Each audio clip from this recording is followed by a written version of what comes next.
Ladies and gentlemen, welcome to the James Skrmetta Show podcast. Thank you very much for tuning in. Yes, the denim jacket is back, looking better than ever.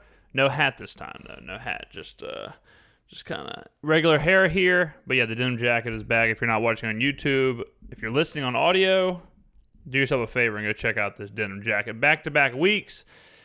Ladies and gentlemen, thank you very much for tuning in. Thank you very much for tuning in. I almost had a stroke right there. Today we're going to be talking about Harry Styles wearing a hot little dress, a second shutdown, masculinity, Thanksgiving, and jumping the shark, ladies and gentlemen. I think it's going to be an interesting podcast. We're going to kind of wheel and deal here. I'm going to kind of wheel and deal. The first thing I want to talk about is, and we're jumping right into it. I mean, I'm not wasting any time. The first thing I want to talk about, guys, is something I've been thinking about. I've been kind of battling with myself, actually. I think it's jumped the shark. I think it's all jumped the shark. I really do. I had a feeling this would happen years ago, honestly. I kind of had this feeling that America and the world was becoming so woke and so this weird combination of woke and informed that all of that would eventually jump the shark. And let me do a little bit better of a job of explaining exactly what I'm talking about. But I feel like everyone is so tuned in to every single thing at the exact same time that things like politics or political discussion or even societal discussion, stuff like that, it's just kind of too much. I feel like we've had our fill. I feel like everyone's just kind of had enough of that, right? I mean, and this is what I think happened. I think the boomer generation, the same thing they did to Facebook, they're doing to politics and kind of this like discussion of society. Remember when Facebook was the best website ever? Remember when Facebook is where everyone went all the time? Well, then what happened? No, it wasn't Fishville. No, it wasn't Farmville. Those were awesome. What happened was all the boomers started getting on Facebook. And then in between all the cool stuff that Facebook had was your great aunt sending you game requests. It was your great uncle posting on your wall. It was people having no profile picture. And then after a while, I was like, man, this is kind of lame now. Like, this is all kind of lame. This all got turned, it's like your favorite club. It's like your favorite bar. Once the wrong crowd rolls in there, whether it's just a different crowd or, you know, what you consider kind of lame, it gets stale. And Facebook got stale. And now I think this is getting stale. Guys, I want to talk about something else besides the damn hidden ballots. Thanksgiving is a week away. A little over a week away. We'll call it a week between friends. Thanksgiving is about a week away. I'm terrified of Thanksgiving because I'm not prepped. I'm not prepared. I'm not prepped. I'm not ready for Thanksgiving. And it's not the food. It's not the gravy. I'm not scared of the gravy. I'm worried because I don't know enough about the conspiracy theories behind the election. I'm scared to death that I'm going to roll in there and I'm going to ask to pass the stuffing, and my 11-year-old cousin is going to demand that I give a 20-minute TED Talk on what I think reparations should look like. I just want to go watch the Macy's Day Parade. I don't want to have to be on the factor. I feel like every single thing you do, every single conversation eventually leads to you being grilled like you're on The View. I heard a really funny joke one time from Bo Burnham. He said, I heard they're remaking the Nickelodeon TV show Angry Beavers. I heard they're remaking it, putting it on cable TV. They're going to call it The View. Every time I think about The View, I think about that joke. But I'm not there. All right? I don't want my 57-year-old great aunt to grill me on the Israeli-Palestinian conflict. Like, this is how it felt, I'm sure, to the boomers whenever everyone was into 9/11 and are into the conspiracy theories. And every conversation eventually came back to, yeah, well, Bush probably did 9/11. You know, jet fuel can't melt steel beams. And then the next turn of the conversation was like, oh, okay, so you're telling me that 6 is, radical Muslims in a cave learn how to fly planes. Did you know that there's no cameras there's no video from the Pentagon? Did you know the only thing that survived the crash of the Pentagon was the passports? Where's the explosion in Building 3? And I'm sure they were like, Jesus, can we talk about something else? Please, that's how I feel. That's how I feel with all this. They ruined it. It's ruined. It is ruined. I used to love having these like deep theoretical or philosophical conversations with my friends and whatever. Now I'm not there. I don't want to talk about it. I don't want to talk about packing the Supreme Court. I don't want to talk about what the Republican Party is going to do after Trump. I don't want to talk about 15 boxes that were found in Pennsylvania behind a dumpster that all had Joe Biden ballots in them. I'm done. I'm done with it. I want to talk about something else. Who would win, Superman or Batman? Please, God, someone ask me. Someone please ask me if Batman or Superman would win in the fight. I want to talk about that. I don't want to talk about if I think the election was rigged. Look, I'm telling you, go to Thanksgiving prepared. I'm gonna have to have 15 pages of notes to sit down at the damn table. You don't get to sit down at the table at Thanksgiving unless you show an I voted sticker. Instead of the kids' table and the adult table, you're going to have the Democrats and the Republicans. We're going to have to split it up. It's going to have to be a whole thing. That's where we're going to have to be on Thanksgiving. I mean, get prepared. Get prepared. You better know. It's crazy, too, because the boomers were the generation that just did what they were told. Yeah, we landed on the moon. Fuck it. Yeah. Why wouldn't we? Yeah, we were on the moon. Who cares? Yeah, I saw the video or something. Who cares? Yeah, whatever. I believe it. 9/11. No, yeah, yeah, man, they snatched up those planes. JFK, crazy shot from that guy, right? Yeah, sniper. All good, all good. And now, all of a sudden, I've been sent more links for conspiracy theories regarding this election than I've ever been sent. I mean, these are the same people that if you brought up anything with Sandy Hook, you brought up anything, they were ready to fight. They were ready to fight in the driveway if you even entertain the idea that Sandy Hook might have been a false flag. Those same people are now telling me that Joe Biden created coronavirus to steal the election. And he just nuked Italy and China and all these other places for fun. Whoops. Just to get a few mail-in votes. I mean, people think Atlanta has shut down. That they think Atlanta, if you showed them a I Am Legend clip and said, this is downtown Atlanta right now, they'd believe it. I'm done. I can't do it. Guys, be ready. Fight for your Thanksgiving. I'm telling you what I'm going to have to do. I'm going to have to get so litty off the bubbly. I'm going to have to drink so much champagne that no one is going to want to talk to me. They're going to roll in. They're going to roll in. And they're going to say, hey, James, look, I was really wondering what you thought about Benjamin Netanyahu. Oh, wow, you're puking. And it's 9:30 a.m. That's where I'm going to have to be.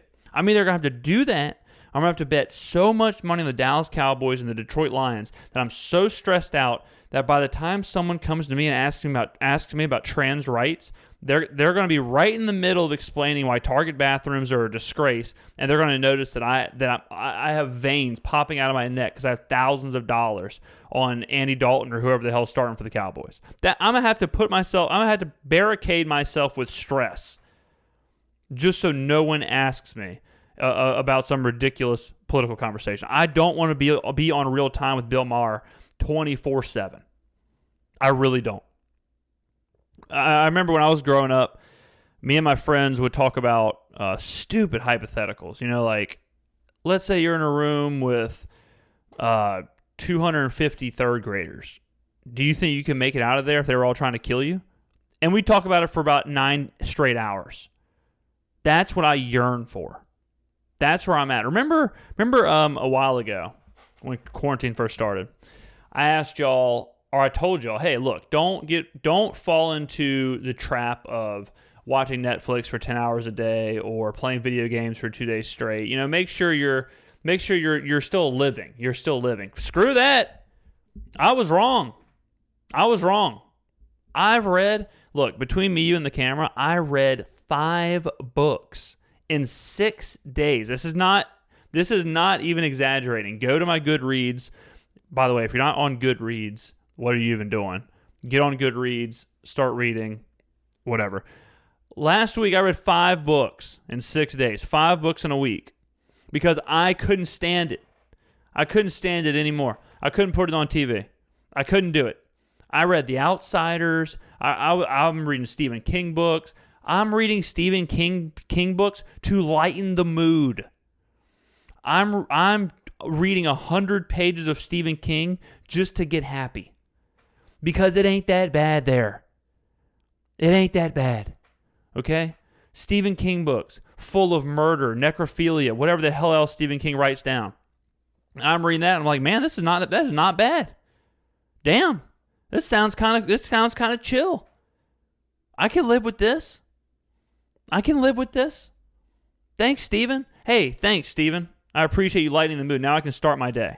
And I peek outside, and I've got protesters walking up and down the street talking about how masks are ruining their freedom and are against their rights. And then I turn my ass right back around, and I watch 7 straight episodes of The Walking Dead. And then I drink 10 beers, and I'm asleep at 8 o'clock at night. That's my life. That's where I'm at now. Because that is now better than being tuned in to whatever the hell else is going on. I'll give you a prime example, ladies and gentlemen. Monday morning, I wake up. Sunday night, I ate nachos. I made nachos in my microwave. Monday morning, I wake up.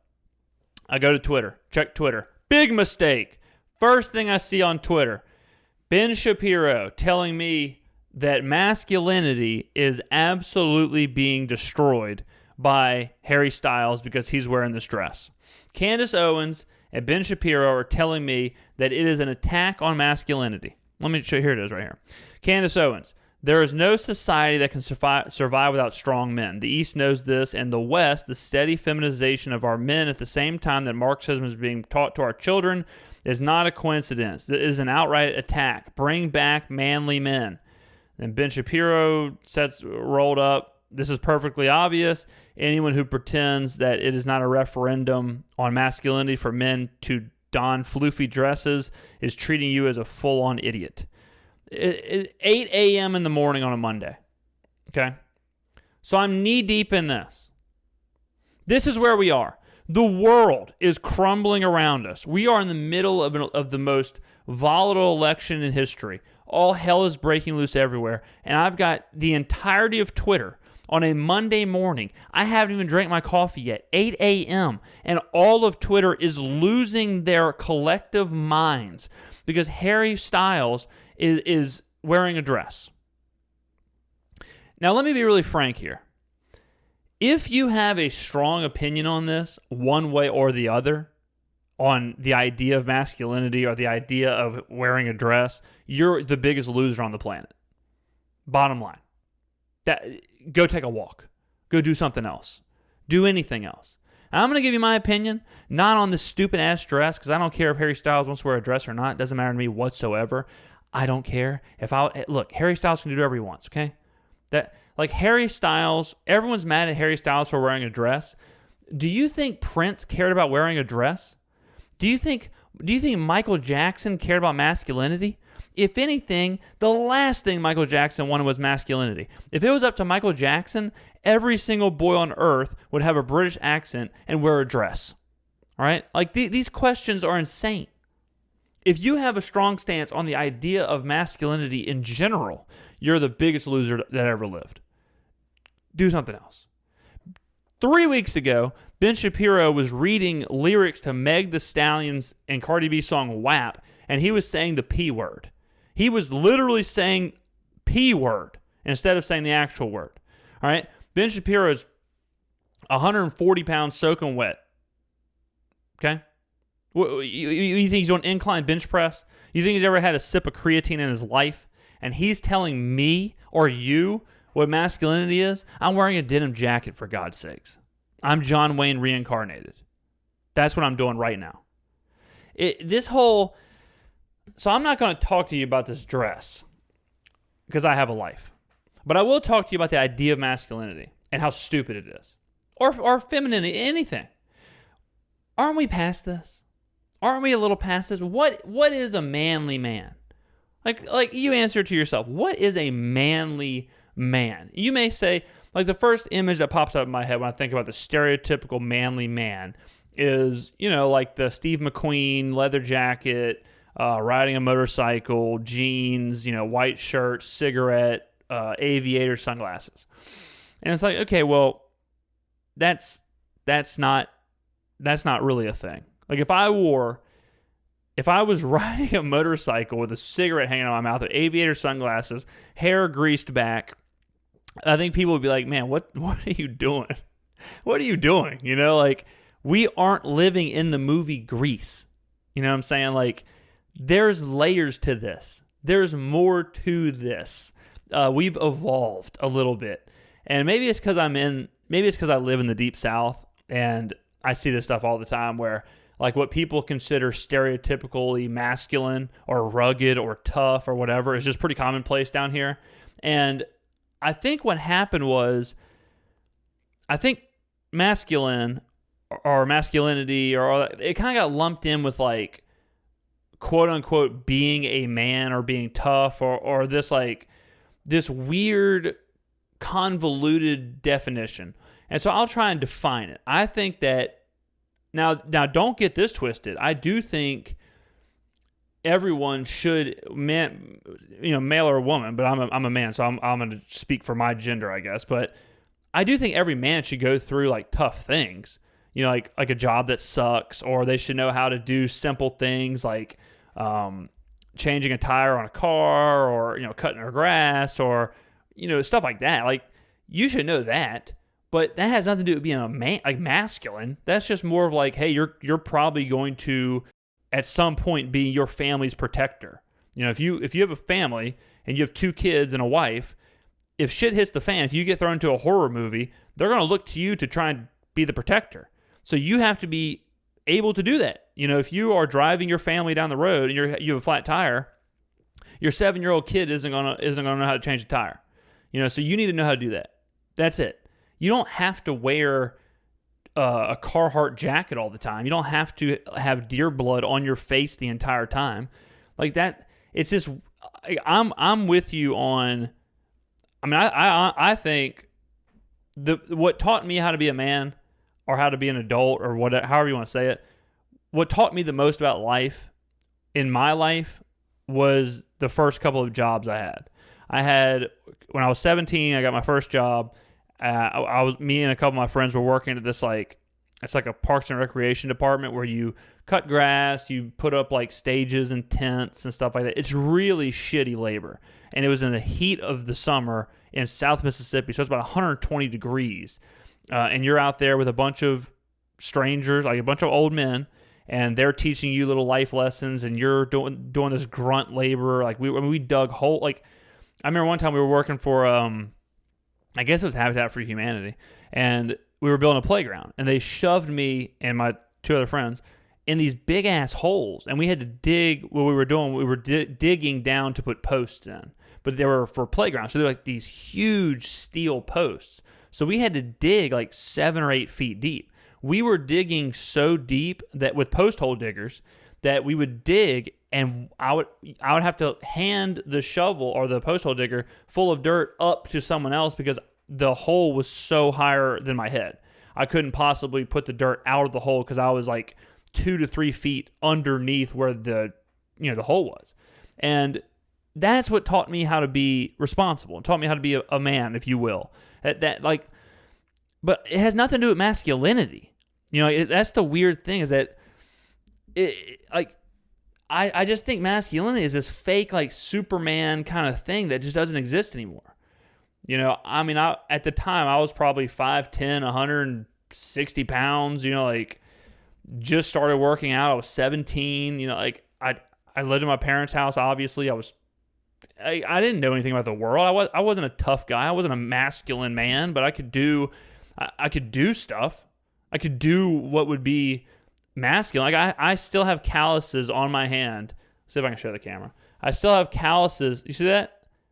Right there, those 3 calluses right here. I still have hard calluses on my hand, on both hands. Like you can see them. I mean, they're right there. You can see I still have calluses on my hand from years of tying rope. Like having to tie knots with ropes and just stuff like that at jobs. And I worked at a shrimp factory where like it was really, really hard, tough ass labor. And I was unironically wearing leather, rubber boots and, like Carhartt jackets and whatever. But I don't think that makes you a man. I don't think that has anything to do with masculinity. Just like I don't think wearing a dress is demonizing masculinity. It's crazy.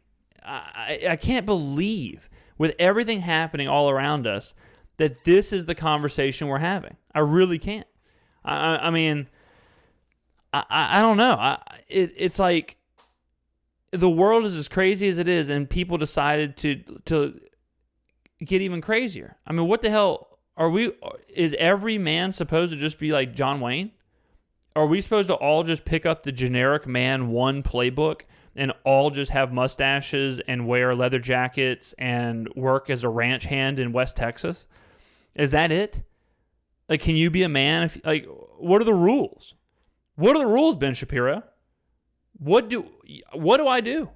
How do you be a man? What makes you a man? What is masculine or femininity? Like what for a girl? What do girls need to do?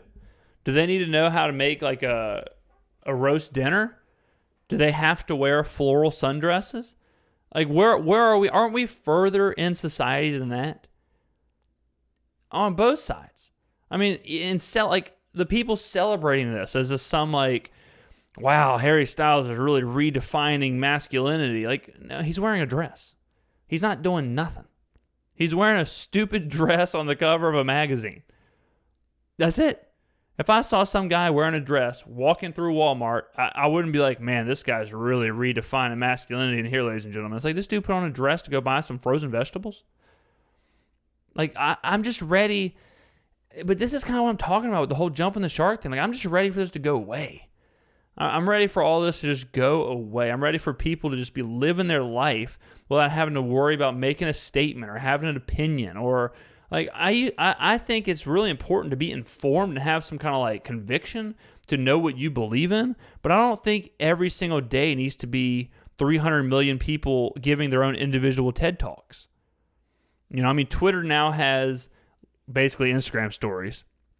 So, I mean, it's like, damn, how many stories can I watch?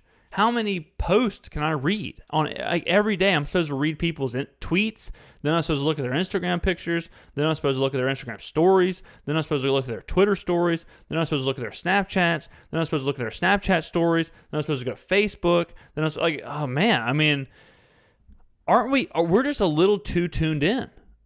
We're a little too locked in there. Way too much. Way too much. We're not even. I've said this a few times on the podcast. I don't think we're being people anymore. I don't think we're allowing ourselves to be people anymore. We're doing stuff for all the wrong reasons. Before it was like, oh, well, you're only doing that to put on Instagram. And that was like, that's the wrong reason, right? Now it's like, I saw somebody today, or I saw someone, it was either today or yesterday, on Twitter that was like, hey guys, this is like 6:30 in the morning. It was like, hey guys, just a reminder, if you haven't openly advocated for trans rights, you might want to go ahead and do that. If it's been a little while, you might want to remind people where you stand on trans rights. And I was like, what? What? Why? What are you talking about? Why should people have to be like, all right, damn, it's been 8 months already. Let me renew my trans rights stance. It's not a license plate. can we just, I don't know. I mean, I was thinking about, and I don't want to sound like an old man here, but I mean, I remember one time when me and my friends were probably 16 years old, and we drove, this is some South Mississippi shit right here, boy, but we drove about an hour away to go to Olive Garden. And it was probably during a Christmas break or a Thanksgiving break or something where we're all around and, and it was probably 4 or 5 of us, and we drove to Olive Garden, and we all got an appetizer, entree, and dessert. For all of us, our own appetizer, our own entree, our own dessert. So the total table bill was probably like $270. A bunch of 16-year-olds just getting stuffed on tours of Italy's and just lighting that ass up and just eating soup, salad, and breadstick until our brains are bleeding. Just really getting after it. And we were driving back about an hour away, and driving back home. And this is when we started experimenting with dip, good old-fashioned tobacco. And we all packed fat lips. And we were so high on dip that we had to pull over on the interstate because our driver couldn't drive and no one else in the car could drive. So we had to pull over and sit on the side of the road and get some fresh air until one of us was not high on dip spit enough to drive the remainder home while the rest of us were full as hell on fried calamari and tiramisu. And that's one of those stories where it's like, that's just some kids being stupid little kids, But it's like, I miss that. I yearn for that. I'm yearning for that kind of stuff to happen versus, me and my 5 friends went down to the vape shop and talked about Infinite Jest. We were going to go hang out at my friend's house, but turns out he sent in a absentee ballot voting for a voting down ballot Republican. It's like, what the fuck are we talking about? Like, damn, y'all remember when we used to talk about Game of Thrones? Y'all remember when we used to argue about the Night King? And we weren't worried about packing the Supreme Court. We were worried about packing, I don't know.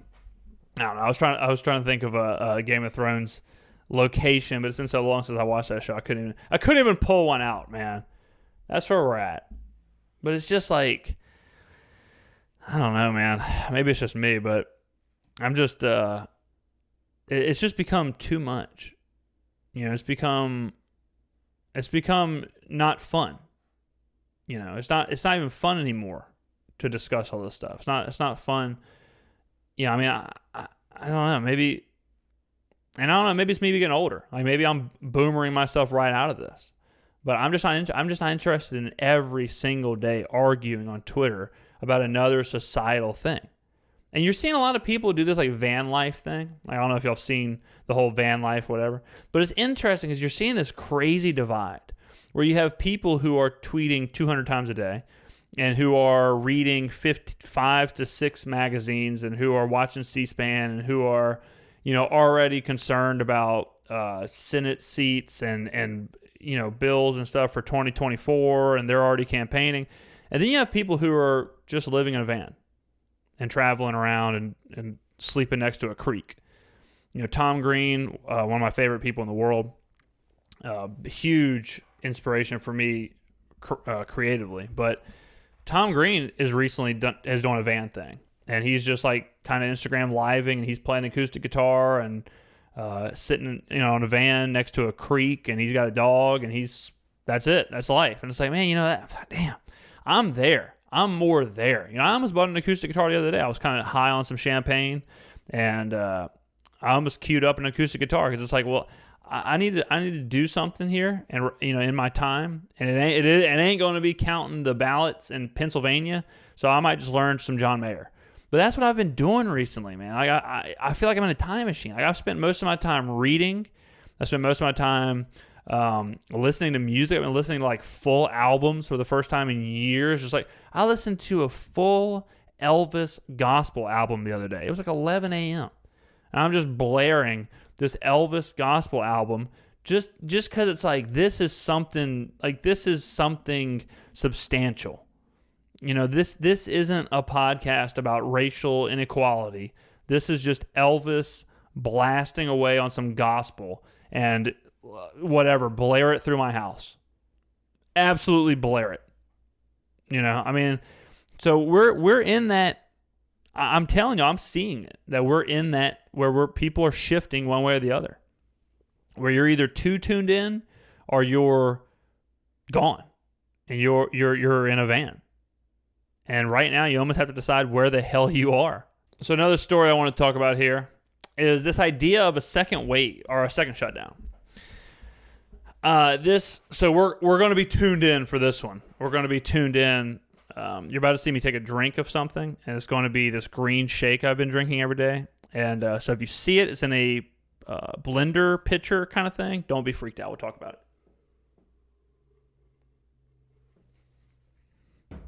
So, it's disgusting. So when I was in the best shape of my life, probably about a year and a half ago. Oh my God. A little kale went down the wrong windpipe, ladies and gentlemen. I started drinking these green shakes. And I was just in the, I mean, it really affected me more than I've ever been affected by like a food product, you know, like a supplement or something.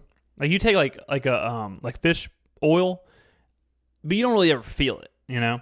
I could actively feel these green shakes. And I was drinking, usually it's a combination of like 2 cups of spinach or kale, some ginger, turmeric, black pepper, cayenne pepper, or maybe if you got it, like one fruit, like a banana or blueberries or something like that, carrots, cucumber, some combination of that. And I started noticing like my hair was growing out really fast. My fingernails were really white and like growing out really fast. My skin was super cleared up. I didn't have any blemishes or like it was all just like this. And then my body just felt better. So I started drinking them again recently, probably a couple weeks ago. And so that's what that is. But I always tell people, if you ever want to start like dieting or really trying to get some nutrition in, drink water, cut out sugar, cut out bread, and replace like 70% of your food with vegetables. Just eat a ton of vegetables. You know, if you're eating dinner and you have like a chicken breast, have like 3 sides of vegetables. Eat like Brussels sprouts, a salad, whatever. Just like cucumber. Just get the veggies in. It's crazy how good you'll feel. But this, so the second shutdown. So look. We've been really, really behind regulations and social distancing and being careful and trying to stop the coronavirus the whole time. I mean, I still rarely do stuff. You know, I haven't been to a bar, but I've been to restaurants. I've done stuff like that, but I'm pretty quarantined up. You know, considering it's been 8 months or whatever. But I just don't support this at all. I don't support this whatsoever. And honestly, I'm really kind of confused of the reasoning why a second shutdown. So when I'm talking about a shutdown, is like another 2-week quarantine. And I understand these like giant mass public gatherings being discontinued, like like saying like no, we're not going to have fans in the stands for football games, or we're not going to have a Mardi Gras. Like in New Orleans, they just recently said no parades during Mardi Gras. I get that. I get making regulations for that because that's like big public, citywide, statewide, region-wide thing. I totally understand that. But I don't understand this idea of another 2-week shutdown for small businesses or restaurants or small, like just households or grocery stores or whatever. Like, I think we're too deep into this now. Like, I mean, we're seeing it in Italy, or we're seeing it in these other places where, they've done shutdowns. They've pretty much nipped it in the bud, and then it's come back again. So I just don't think this is doing anything at this point besides like the death knell for small restaurants, small businesses, stuff like that. I just don't see the benefit. I don't think a 2-week shutdown is going to end the coronavirus. I think it's at this point, like again, you're talking about This happened in March. So you're talking about March, April, May, June, July, August, September, October, November. We're in the middle of November. Almost 9 months of this being a thing. We've had multiple shutdowns. We've had really, really strict rules and regulations. And we're where we are. And I mean, especially with 2 vaccines seemingly on the horizon. 2 vaccines seemingly on the horizon. And like what will 2 weeks of shutting down these places do? It's not going to cure the coronavirus. And we're hearing people say, oh, well, don't have a Thanksgiving. Don't have a Christmas. I think the way to go now is make these big, broad, sweeping decisions for big, huge, statewide, citywide, things like Mardi Gras, like, these NFL games or college games or whatever. But when it comes to like a household, like Thanksgiving or Christmas, you have to let people make their own decisions. You have to let people decide. And I think that is the move, where you protect the elderly, you protect the immunodeficient, and then you let people protect their families. Like to say you can't have more than 10 people at a Thanksgiving dinner. That's crazy. This is not the time to make these weird, vague, kind of like broad strokes for households and stuff like that. We're probably past that. Leave it up to the families. If a family decides not to do Thanksgiving or not to do Christmas because they don't want to get their elderly or they don't want to get whoever sick, that's on them. It shouldn't have to be a national, a governing body holding these people's hands this far into the virus. People at this point, I hate to say, but I've kind of had this stance for a few months now. Because I don't want to sound like I'm flip-flopping, but I'm really not, because I've been there. I've been on this stance of give the social guidelines, give the regulation, give people the resources they have to keep themselves safe. But besides that, that's it. That's really about it. Otherwise, you are completely eliminating businesses and towns and cities and economies. If there was another shutdown, there is no way small restaurants and small businesses could survive another shutdown. No way. And they know that too. So instead of trying to survive another one, they're just going to shut down. They're just going to go away. And you're eliminating Americana for what? For what? It's not going to fix anything. And that's why I'm just confused that this is even being thrown around. I'm really confused of why and what the purpose of it is.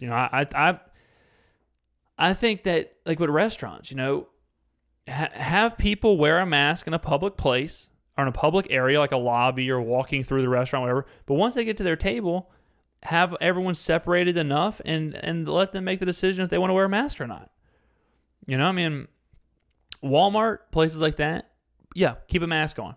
Have a mask on. You're in a public area. People are walking around touching stuff. Yeah, keep your mask on. Wash your hands. Sure. But I don't know. It's just crazy to me to think about the government stepping in and saying, hey, cancel Christmas. It's like, man, I don't know. It seems weird. Like, why can't I go to my parents' house? Why can't I go to my aunt and uncle's house and have Christmas? If we're all being safe, if we're all regulated, if we're all whatever, why does the government have to step in and make that decision for us? I just, as someone who's been pretty staunch behind regulations and all that, I'm not really paying any mind to this at all. I know for me, I'm pretty much locked into what I have to do to be safe. I wear a mask everywhere I go, wash my hands, don't put my hands on my face or my mouth or anything. I'm pretty careful. I go to the grocery store. I don't think anything of it anymore. When I'm in the grocery store, I don't think twice about am I going to get it in here? Because I'm doing what I have to do. I'm following the guidelines. I'm 6 feet away from everyone. I'm on the correct side of the aisle.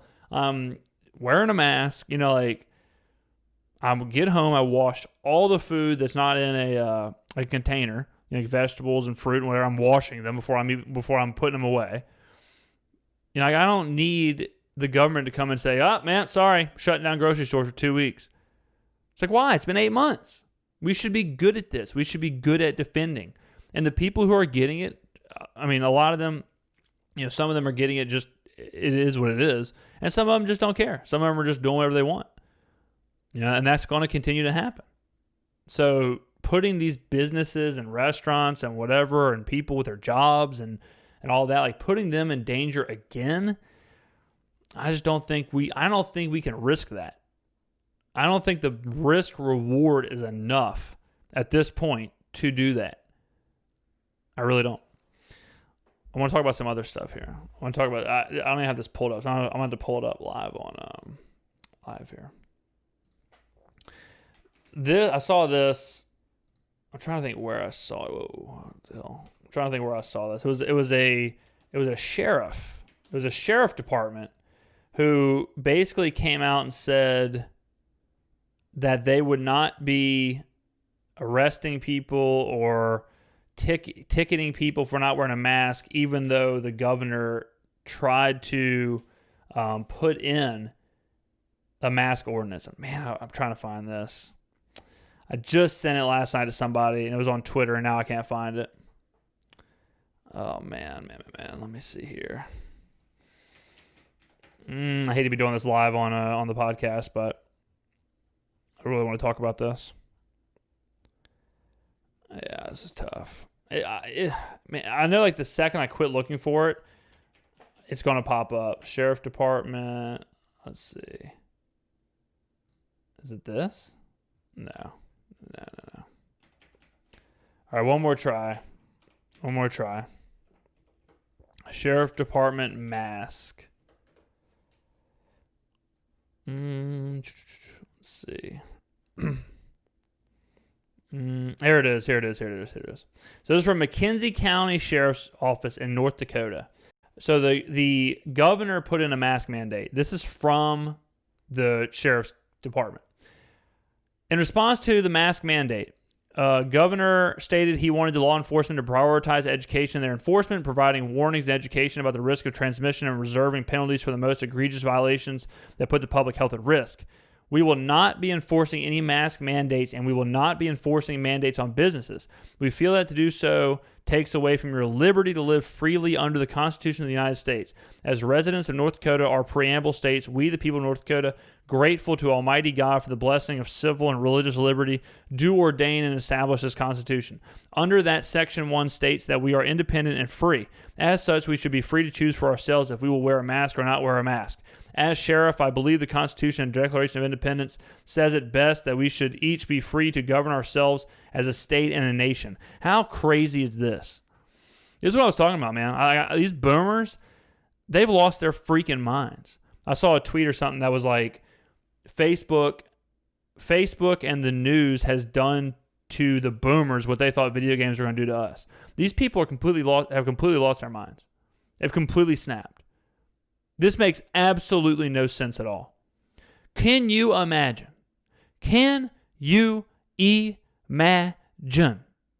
If instead of the mask, this said, we will not be enforcing any seatbelt mandates, and we will not be enforcing seatbelt mandates on businesses. We feel that to do so takes away from your liberty to live freely under the Constitution.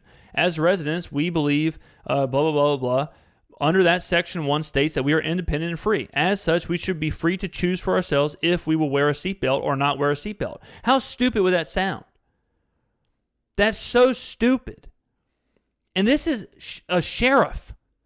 Like, this isn't just some lunatic 55-year-old guy in your hometown who still wears his high school Letterman jacket. This is a sheriff putting this out there and saying, hey, we ain't doing it. It changes your liberty. It changes your freedom. What? What the hell are they talking about? I saw another video of a lady screaming at her kid's third grade teacher because they made kids color in the states of the election, like red or blue, and they colored it in, and they, this parent called and was pissed off because the teacher was giving Joe Biden the states that are in question right now. A third grader. And this parent was so mad that they called the school. These people have lost their minds. Completely lost it. To me, this is scarier than The Walking Dead. Because at least with The Walking Dead, you knew who the hell was a zombie. You don't know who a zombie is anymore. This is a sheriff. That's just a mom of a third grader. You know, imagine being the teacher. You're trying to get through your school day teaching a bunch of, 8-year-olds, 9-year-olds in third grade? 9-year-olds, 10-year-olds? And some lady calls you and they're pissed off and screaming at you because you didn't explain litigation, you didn't explain voter fraud to their third grade kid. You're just trying to get through the damn day. You're trying to give them a coloring book. I mean, we have lost it. We have absolutely lost it. This right here, how does this make any damn sense? You're a sheriff. Your whole job is to enforce things on civilians. Hey, wear a mask. Hey, wear clothes. Can you imagine if this just say, well, I mean, shit, I don't want to take away from your liberty, so you can decide if you want to be clothed or naked in the middle of a Winn-Dixie. You know? If you want to put the dicks in Winn-Dixie and walk in there completely naked to shop for your produce, hey, baby, that's civil liberty. That's crazy. That's insane. And nobody's catching a virus from someone being naked. You know? It's just wild that we're 8 months in and we still have people saying, man, this mask, man, kind of ruining my freedoms, kind of ruining my right, kind of ruining my life as an American. I'm just so done with it, man. I just don't have time. I don't have time for it anymore. Let me tell you what happens. When you live your life like this, when you live your life where every single thing is a talking point or every single thing is a TED Talk or every single thing is you versus someone else on the factor, you burn out really quick and you lose everything. If everything is something, then everything is nothing. You know what I mean? Like, you can't be mad about everything. You can't have a strong opinion on everything. Everything ain't that big a damn deal. You know?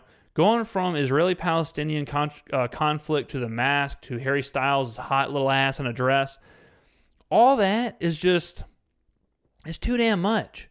And once you do it for too long, you burn at both ends, and then it's just nothing.